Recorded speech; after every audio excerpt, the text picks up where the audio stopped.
मैं अपने बड़े बच्चे उससे कभी सब्जी नहीं मंगाया हूँगा, उससे बर्तन मजवाया है, पोछा लगवाया है, खाना बनवाया है। आप लोग पर एक के बाद एक उन्होंने फर्जी केस किया है ना। मेरे बच्चे सब कुछ किया है, लेकिन उसने कोर्ट में इस बात को एक्सेप्ट भी किया है, साइन भी किया है जज के सामने। उसके बावजूद भी उस पर कोई चार्ज नहीं।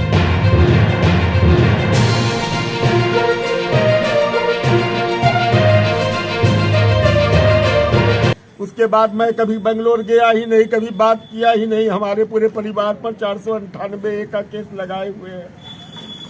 मैं दहेज हम लोग के समाज में नहीं चलता है। आप पता कर लीजिए कि बरबारी समाज में दहेज प्रथा नहीं है। मैं शादी के बाद से कभी तुम खुश नहीं रहे थे, हमेशा प्रताड़ित करती रही।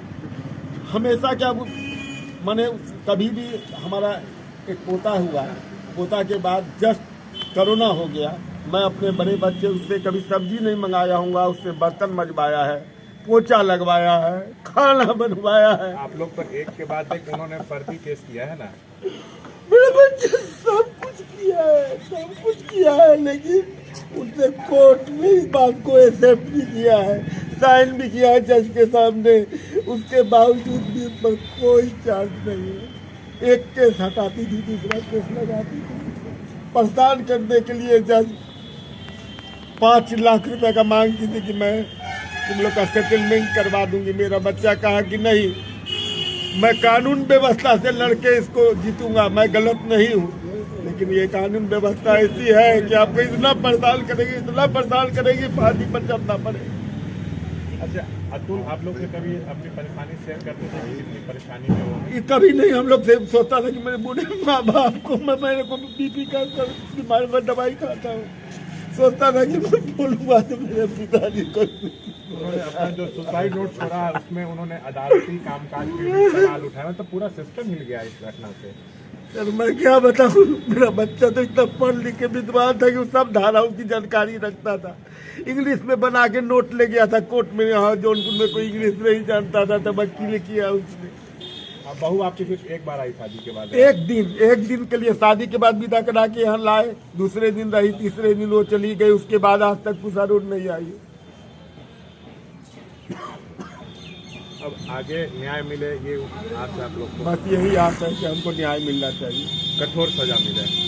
अब सजा तो खैर क्या मिलेगी नहीं मिलेगी तो हम नहीं बता सकते, लेकिन न्याय प्रणाली को सुधारा जाए। जज जो करप्ट है उसको सुधारा जाए।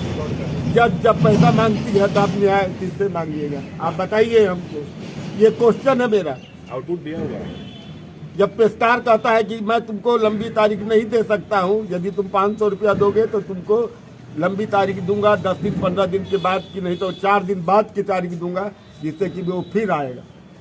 बनारस बेंगलोर से आना कितना कठिन है आप सोच सकते हैं। 40 बार उनको जाना पड़ा, 40 बार जाना पड़ा जौनपुर।